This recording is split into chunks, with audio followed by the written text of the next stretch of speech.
Biryani is not just a meal, it truly feels like an emotion, and today I will show you how to make it. Take 2 to 3 onions and slice them thin. We are going to cut all of our onions and separate each layer. We need to fry these onions, which will be added to our biryani. If you deep fry the onions, they turn crispy. If you shallow fry them, they turn soft and caramelized. We are going to do something in between. Usually crispy onions are added and they are the heart of a biryani because they will give that distinct taste. You can also do this frying in desi ghee for even a richer flavor, but oil works just fine. Once the oil is hot, add the onions and let them fry until they are golden brown. This will take around 15 minutes. You could skip this step and use store-bought fried onions, but the taste will never come close to fresh ones. These really make a big difference in the final flavor of the dish. Keep checking your onions and be ready to remove them quickly. Once they start changing color, onions can burn really quick, and if they get black, they turn bitter. So take them out after about 15 minutes and remove as much excess oil as possible. I will repeat this with the rest of the onions and spread them on a paper towel to absorb any extra oil. Once your onions are ready, spread them out and let them rest a little so they can cool down. Next, we are going to marinate the chicken. Take 4 to 5 tablespoons of yogurt. You will need 150 to 200 grams of yogurt for this recipe. Add 1 tablespoon ginger garlic paste, 1 teaspoon Kashmiri chili mainly for the color, 1.5 teaspoon dhania powder, 1 teaspoon salt, a pinch of turmeric powder, 2 teaspoon biryani masala, and juice from half a lemon.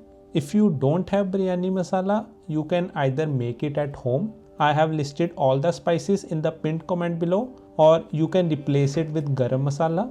Now mix the spices with the yogurt and use a whisk to make it silky smooth. It's really important to whisk well at this stage so all the lumps are gone and the yogurt has a nice creamy texture. I almost forget to add the spicy chili powder, so add 3/4 teaspoon and whisk it in. Once your marination is ready, add the crispy onions. Use about 50% of your onions at this stage. Then add 2 pounds of chicken along with a few chopped mint leaves and a handful of fresh cilantro. I am using boneless chicken thighs cut into bite-sized pieces. Some people prefer curry cut with bone-in chicken, which is more traditional, but I like boneless thighs because they are hard to overcook. You can use any part except the breast since chicken breast can dry out with the long cooking time. Now let the chicken marinate for at least 1 hour. Take 2 cups of basmati rice and rinse them 3 to 4 times until the water is no longer cloudy. This recipe takes some effort to cook, so prepare to make it in more quantity. Add some water and let the rice soak for 30 minutes. Next, we will make saffron milk. Take a few drops of warm water along with a few drops of milk, together making about 1/4 cup. Add 6 to 8 strands of saffron. Give it a gentle mix and keep it aside. It's time to cook the chicken. I am using the same pan where the onions were fried. This oil already has a lot of flavor, but I will remove the excess. You only need about 5 to 6 tablespoons. Once the oil is hot, add the chicken and stir constantly until the outer layer starts changing color. Add a splash of water to the leftover marination and pour that in with the chicken. Keep stirring until the color changes and the extra water goes away, which should take around 3 to 4 minutes. The chicken has started to change color, so now cover the pan and let it cook. The goal is to cook the chicken to about 80%. Keep it covered, but check every few minutes so it doesn't overcook or stick to the bottom.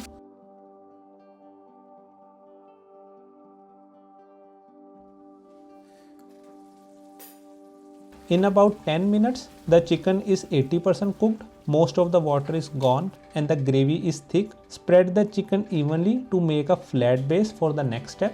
While the chicken was cooking, I also worked on the rice. Fill a large pot with water and add 2 bay leaves, 1 small piece of cinnamon stick, 3 to 4 cloves, 1 star, 2 green cardamoms, 1 teaspoon jeera and 2 teaspoons salt.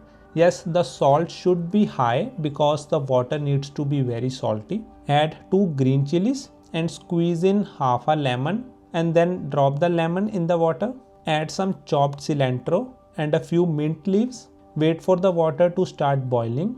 Once water starts to boil, add the rice. If you are missing any spice, you can skip it, but these spices give the rice all the flavors. This is the only stage where you can infuse intense flavors, which is what makes biryani special. Cook the rice until they are about 90% done. If the rice was soaked, it won't take more than 5 minutes. After 5 minutes, check them to make sure they are firm and not fully cooked. Remove them from the heat quickly and drain the water. Be careful here because the rice can overcook fast. If you don't like whole spices in your rice, this is your chance to remove them. The rice looks fluffy, separated and just perfect for biryani. So once your rice are ready, let's move to the final step. Add some cilantro and a few mint leaves over the chicken. Add 2 to 3 green chilies sliced in half. Add fried onions and spread them out evenly. Sprinkle half teaspoon biryani masala. If you don't have it, just add the garam masala. Now layer the rice on the top and spread it evenly so it's flat on all sides. Add your leftover fried onions and don't hold back. Add everything. Drizzle 2 tablespoons melted desi ghee, which I have microwaved for about 30 seconds.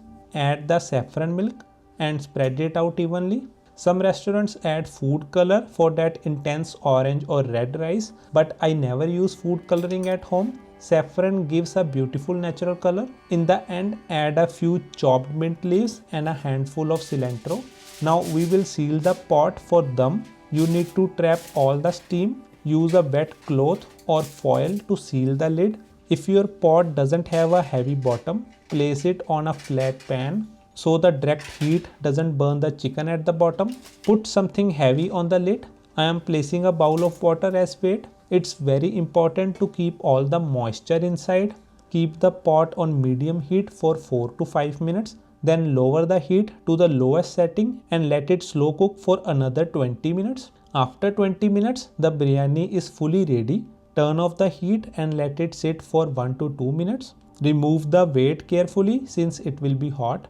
Biryani does take some time to prepare, but that is why it's always a good idea to make a big batch. Once cooked, this is one of the best meals to enjoy. The aroma and flavors are absolutely amazing and it makes me so excited to taste it. The chicken is soft and juicy and the rice is perfectly fluffy and separated. Do try this recipe at home.